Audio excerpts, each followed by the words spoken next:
Agora é o seguinte, vamos falar de Carla Zambelli. Isso porque o Ministério Público da Itália emitiu um parecer favorável à extradição da deputada federal Carla Zambelli, né? A parlamentar está presa na Europa por uma decisão da Corte de Apelação de Roma, que considerou haver um grave risco de fuga. A Zambelli ingressou no território italiano pouco tempo depois do Supremo Tribunal Federal decretar a prisão dela, a prisão preventiva aqui no Brasil. Lembrando que é a AGU, a Advocacia Geral da União, que atua no processo de extradição da parlamentar. É um pedido feito pelo governo brasileiro. Conta pra gente, Igor, o que é que você tem sobre esse assunto.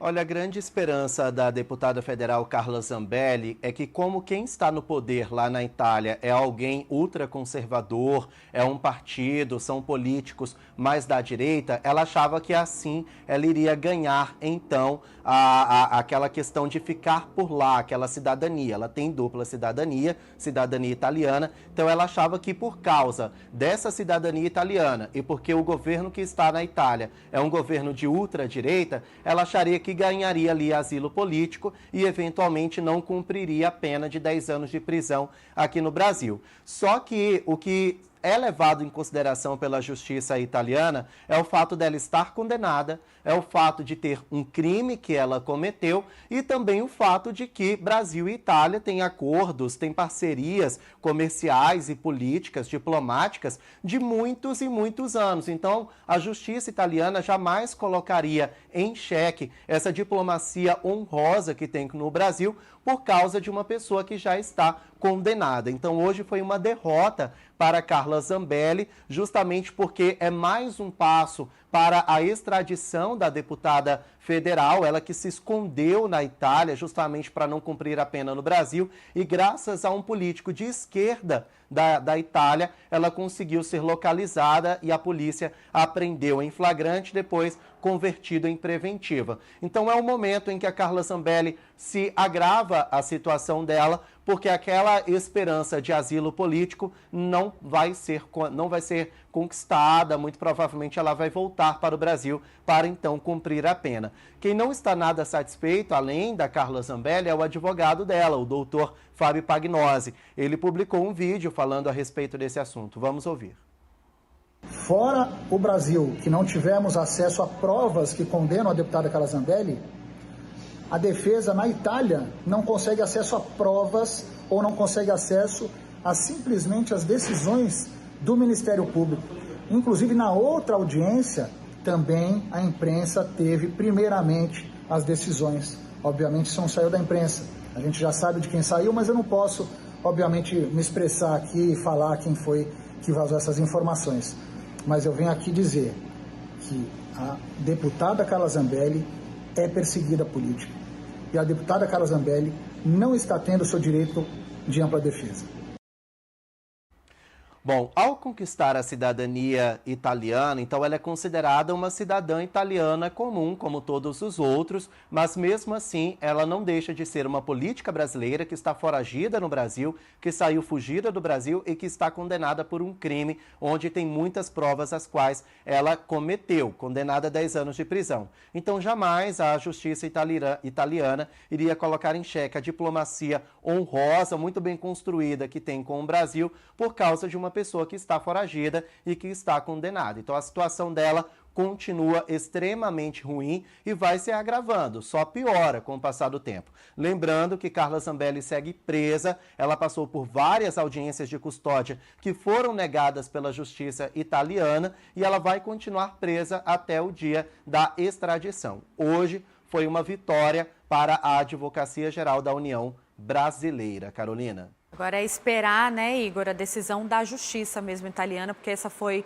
um parecer, né, do Ministério Público. A justiça ainda vai deliberar sobre isso, esse caso da Zambelli que vem se arrastando e nós acompanhando aqui do Brasil. Vamos falar, Igor, agora no nosso último assunto aqui no Conexão de hoje, sobre segurança. Pública, né? O ministro Lewandowski apresentou um projeto de lei, chama Antifacção, um projeto que aumenta penas, qualifica, né, tipifica alguns crimes, dá uma abertura para o monitoramento de pessoas envolvidas ali na facção. Mas eu queria saber contigo, além dos detalhes desse projeto, que muito interessa a população brasileira, segurança é sempre um tema bastante importante, como esse projeto foi recebido aí nos bastidores? Conta. Olha, existe um consenso aqui em Brasília, aqui nos três poderes, de que não importa se você é de esquerda ou de direita, você precisa se unir para combater as facções, para combater as organizações criminosas. Existem algumas divergências, um ponto aqui, um ponto ali, que vão se ajustando com o passar do tempo. Mas, geralmente, comumente, os três poderes se unem para combater as organizações criminosas. Então, a expectativa do ministro Ricardo Lewandowski é que esse projeto de lei, de fato, sofra algumas modificações quando ele for enviado para o Congresso Nacional, mas que o escopo, o mérito, seja mantido, assim como a PEC da Segurança Pública. Nós estamos falando de um projeto de lei para combater as facções criminosas, transformar o crime organizado em um crime hediondo. Se é hediondo, então ele não está ali com direito de anistia ou mesmo de indulto presidencial. A pessoa condenada precisa cumprir a pena. Esse projeto de lei foi enviado para a Casa Civil, mas antes disso, Ricardo Lewandowski convidou alguns jornalistas para tomar um café com ele e apresentar esse texto antes que fosse enviado para a Casa Civil. Eu fui um desses jornalistas convidados, participei então da apresentação desse projeto de lei e preparei uma ilustração aí para vocês para mostrar como que fica então esse projeto de lei. Nossa produção vai colocar na tela esse texto, ele muda a lei das organizações criminosas, sancionada pela então presidente Dilma Rousseff em 2013. Então ele coloca a organização criminosa qualificada, uma nova tipificação penal. Com isso, se transforma numa organização criminosa qualificada, significa que, a depender da situação, a pena vai aumentando. E aí, outra coisa, torna um crime hediondo, como eu já tinha explicado para vocês. Há um agravamento de pena para os líderes dessas facções criminosas.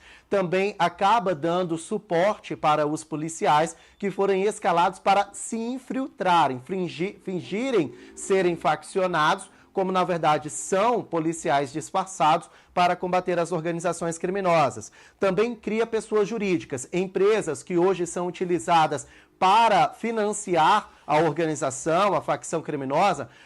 O governo vai criar, então, empresas jurídicas fictícias para, então, tentar agir ali no meio financeiro dessas organizações. E também permite a gravação de conversas dentro de presídios entre advogados e presos mediante autorização prévia da Justiça. A pena para condenados faccionados, que hoje é de 3 a 8 anos de prisão, passa a ser de 8 a 15 anos de prisão, a pena inicial. Mas como se transforma numa organização criminosa qualificada, então a depender, isso pode chegar a 30 anos de prisão. Nós temos um outro detalhe, uma outra tela para mostrar para vocês sobre quais são essas qualificadoras, esses agravantes que aumentam a pena. Uso de arma de fogo ou explosivos, morte de agente de segurança, se entre os membros da organização estão menores de idade, se entre os membros da organização estão servidores públicos, se essa organização também atua fora do país, se há alguma morte. Então, com esses agravantes, a pena, que pode chegar a 15 anos de prisão, pode até dobrar para 30 anos. Então, esse é basicamente o projeto de lei que foi apresentado aos jornalistas hoje pelo ministro Ricardo Lewandowski. Ele falou a respeito da criação de uma agência, se existiria alguma agência nacional para cuidar desse projeto de lei. Ricardo Lewandowski disse que não é necessário. Vamos ouvir. A criação de uma agência, nesse momento, ela implicaria na criação de empregos, em gastos, e acho que isso representaria um certo engessamento, digamos assim, da persecução penal ou da investigação policial. Nós temos já as forças constituídas, são bastante flexíveis, temos a Polícia Federal, Polícia Rodoviária Federal, a Polícia Penal, nós temos a Força Nacional, nós temos a Polícia Civil, a Polícia Militar, nós temos, enfim, a Polícia Científica, o Ministério Público. Seria a criação de mais uma agência que talvez engessasse o combate, burocratizasse. Bom, existe ali, então, esse clima para a aprovação desse projeto de lei, mas ele foi enviado hoje para a Casa Civil, precisa do aval do ministro Rui Costa, posteriormente do aval do presidente Lula, e quando houver esse sinal verde de ambas as autoridades, então vai ser enviado para o Congresso com expectativa de mudanças no texto, mas de aprovação. Carol. Muito obrigada, viu, Igor, pelas suas informações. Uma ótima noite para você aí em Brasília e até amanhã. Quer acompanhar as principais notícias do Brasil e do mundo? Então se inscreva no nosso canal e ative o sininho para receber todas as atualizações. A gente volta em breve com mais informação para você. Até o próximo vídeo. Tchau!